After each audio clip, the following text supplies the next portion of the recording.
We've been wondering, how are people catching the disease? Where's it coming from? Well, today we got a bit of a breakdown, so let's go through a few of the numbers for you. Only 2% of the cases are unknown, so that's 5 people total. That means they've picked it up in the community, but we don't know where. 80% of the cases are from contact. So that means they know the person who has tested positive and has passed the disease along. The rest are from either travel or related to that Calls Funeral Home cluster. So how many people might be out there and never even got tested? They had the symptoms, they might have had COVID, but until now haven't been able to be tested. Well, the health minister said they don't even have a real estimate of how many people there might be, but with the change in testing criteria, they'll start to have a better sense. We are now going to really broaden it to anybody who has any two of the list of symptoms that might make one think of COVID. And I think that will be very informative over the coming days to see what we don't know about where it might be. If you're wondering what's our capacity to do more tests, well, today the health minister said with some new equipment they have in place, they have the capacity to do up to 2,600 tests a day, Carolyn. Thanks so much, Peter. That's Here and Now's Peter Cowan reporting live. Well, the federal government is casting a wider safety net for workers whose income has dropped, disappeared, or just isn't cutting it during the pandemic. Today, we're announcing more help for more Canadians. This includes topping up the pay of essential workers. At the same time, we'll also be expanding the Canada Emergency Response Benefit to reach people who are earning some income, as well as for seasonal workers who are facing no jobs, and for those who've run out of EI recently. Now, recently means if your employment insurance ran out since January 1st. The expanded Canada Emergency Response Benefit, or CERB, means those making up to $1,000 a month are now eligible. Assistance for post-secondary students and breaks on commercial rent for business are still under discussion.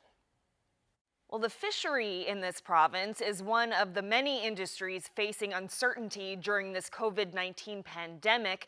DFO has delayed the start of the fishery until at least May 1st, while harvesters and processors figure out how workers can do the job safely while abiding by public health measures like physical distancing. Joining me now to talk more about the situation is the host of CBC Radio's The Broadcast, Jane Adey. Good to see you. Hi there, how are you doing? Good, good. Now, you speak with a lot of different people involved in the fishery for your show. Can you start by telling us what you're hearing from harvesters and plant workers, like what kind of concerns they have about things like physical distancing?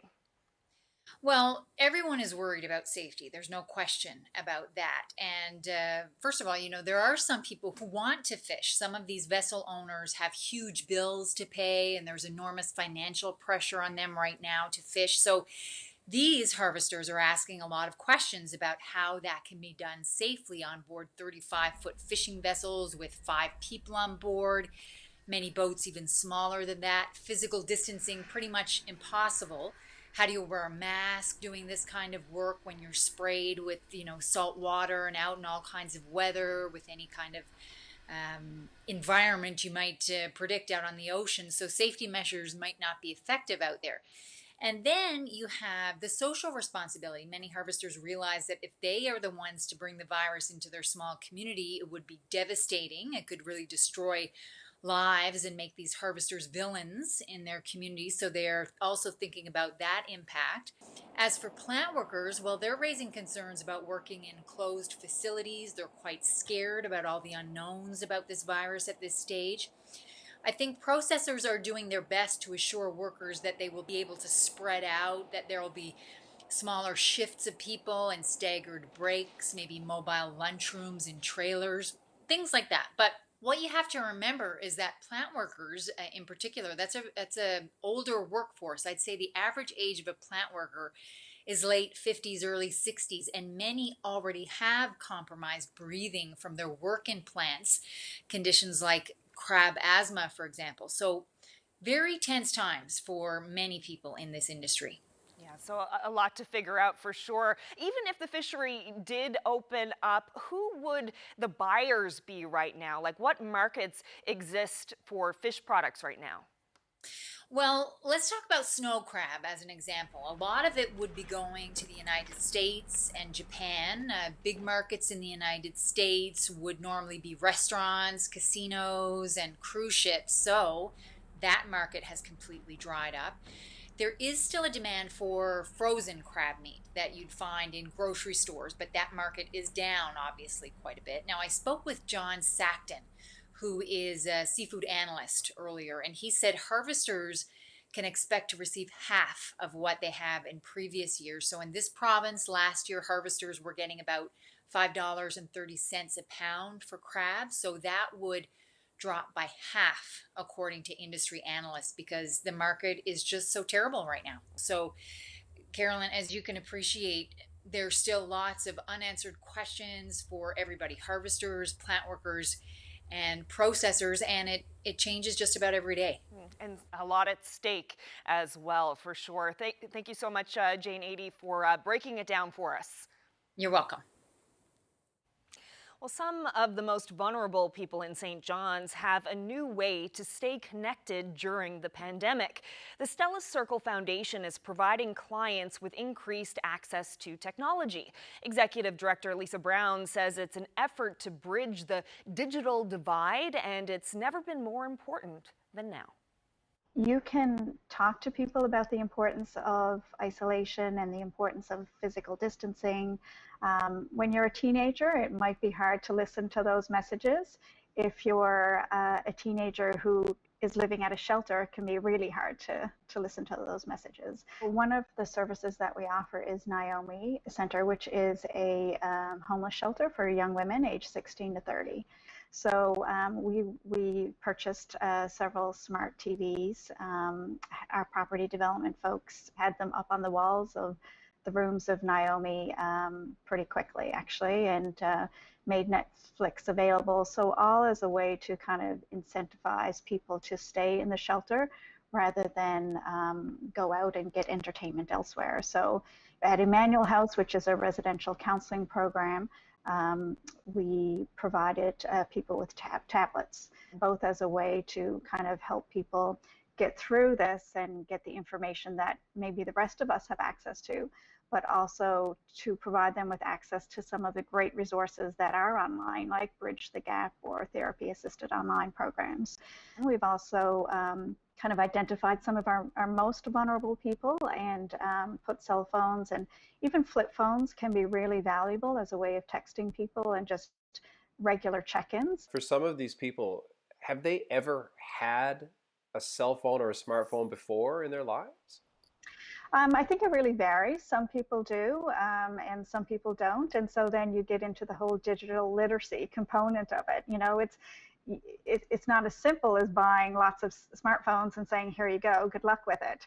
You know, we're told to go online for 811 or to call 811. So you need a phone or you need computer access.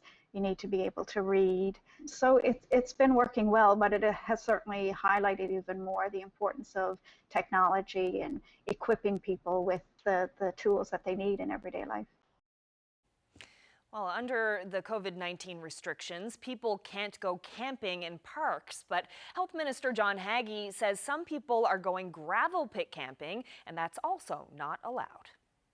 I've received several emails, quite a lot in actual fact, as the good weather has come, that as the campgrounds and RV parks were shut, people are taking their trailers and finding gravel pits to do there what is not permitted through either the orders or common sense. We have bans on gravel pit camping that actually go back to 2010. Groups of social gatherings of 5 people are the maximum. And quite frankly, if you are going to go and gravel pit, you're going to run into problems from a variety of sources, not least of which will be your health. And I would really encourage you to think long and hard before doing that. I understand the frustration. I have a camper myself. I'm not going to see that for some months yet. And I think really we have to go back to what is essential in our lives at the moment. That is the important thing. Meanwhile, Dr. Fitzgerald says people can go for a drive to get out of the house. She explained today how that's different from non-essential travel. So I think when we're talking about non-essential travel, we're saying leaving your home to go somewhere else to stay. Certainly if you want to go for a drive and you're going to go back home at the end of that drive and you're not going to interact with anyone, then that is okay. If you want to go for a drive and you want to go to a nice spot to view scenery, I think as long as, again, you're respecting the physical distancing and you will be going back home at the end of that, I think that's okay. We have to consider that people will need a change of scenery. From a mental health point of view, it's important to be able to get out and feel the sunshine on your face and all of that. So we're trying to strike a balance that protects people, but also will allow people to have a bit of a change of scenery, I guess, and protect their mental health. Well, I'm working on COVID-19 stories for upcoming episodes of Here and Now. Don't forget, after the program tonight at 8:30 Island Time, 8 o'clock in most parts of Labrador, a national virtual Canada COVID-19 town hall with your hosts, Heather Hiscox and Ian Hannamansing. Some rain or snow moving through tonight for the island. Things cool down as we head towards the weekend. I'll have all the details coming up.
Welcome back to Here and Now.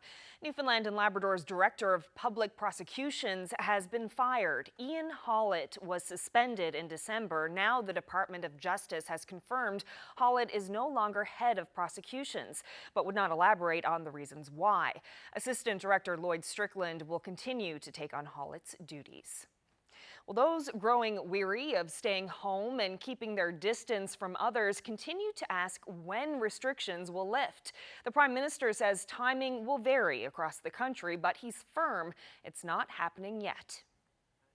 It will be weeks more before we can seriously consider loosening the restrictions. It would be terrible if we were to release restrictions too early and find out that we're suddenly back in another big wave of COVID-19 and everything we've gone through up to now would have been for nothing, because we'll find ourselves once again in the same situation.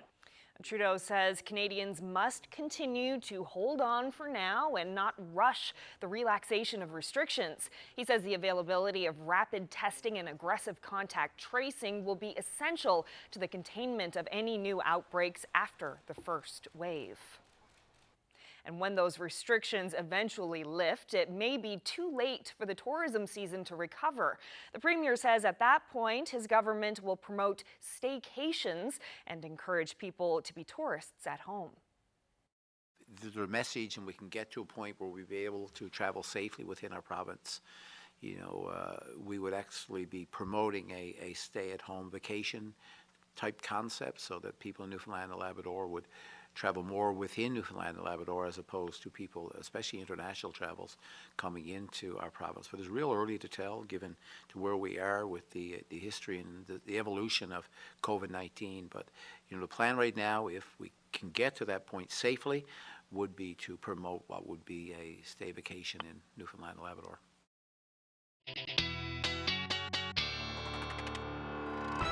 Ashley joins us now with a look at the weather forecast. And Ashley, it was a glorious spring day in St. John's today. The sunshine was amazing. Yeah, dare I say, the best day of the year so far. Absolutely. A gorgeous morning. We did see those clouds on the increase, though. That's because we've got our next weather maker on the way. Let's take a look at that and the setup.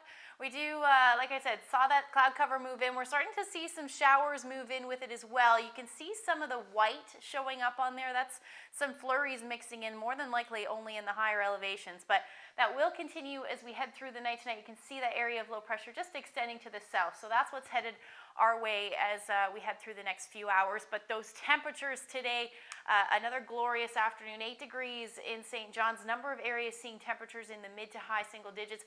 Much cooler up through Happy Valley Goose Bay. 10 degrees cooler than it was yesterday, sitting at 3 degrees as your afternoon high. And then we're into that cooler air as well up through northern portions of Labrador, as well as Lab West, currently sitting at -7 for Lab City. So tonight, we're going to see that area of low pressure continue to extend further north and east. And with that, we're going to see the potential for some flurries. Now, yesterday we talked about where that rain-snow line is going to set up. Still looking like it'll be somewhere between the Canaveral Peninsula as well as Bonavista.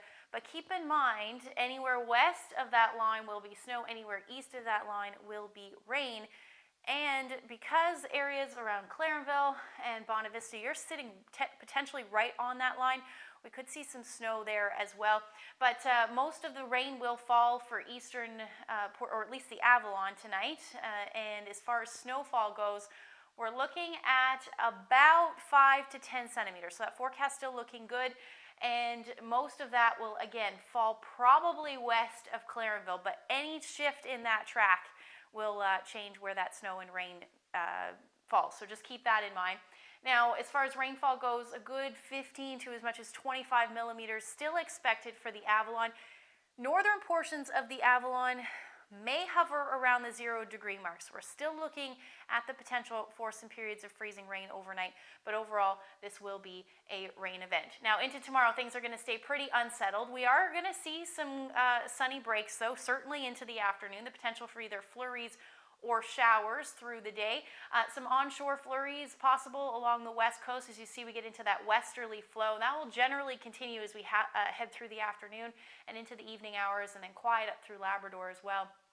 Winds will not be as strong as they were today, certainly down to about 40 to 50 kilometers per hour. But out of the west for most of us, temperatures a little bit cooler as well, 3 to 5 degrees, a little cooler down along the southwest. And then the winds will pick up in the east later on in the afternoon towards the evening hours, about 50 to as much as 70 kilometers per hour expected. Into Friday, things will stay generally unsettled. Chance of flurries with some cloud cover in the mix. The thing I'm keeping an eye on is to the right of your screen over the Avalon. There's a little bit of a disturbance move through. Could bring some snow with it. A little bit of disagreement, so we'll definitely keep an eye on that one, but the potential is certainly there for Friday. But the temperatures are going to dip again. We're looking at temperatures 1 to 3 degrees through the afternoon, up through Labrador, back into those minus single digits again, -6 for Nain with sunshine, and -3 for Happy Valley Goose Bay with that potential for some flurries. Just before I leave you, I wanted to share this photo of fog over Gull Island in Witless Bay. Thank you so much to Don White for sending that in. And if you have any weather photos to share with us, send them to nlphotos@cbc.ca. What a beautiful view. Thanks so much, Ashley. We'll talk to you tomorrow. Good night.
Welcome back.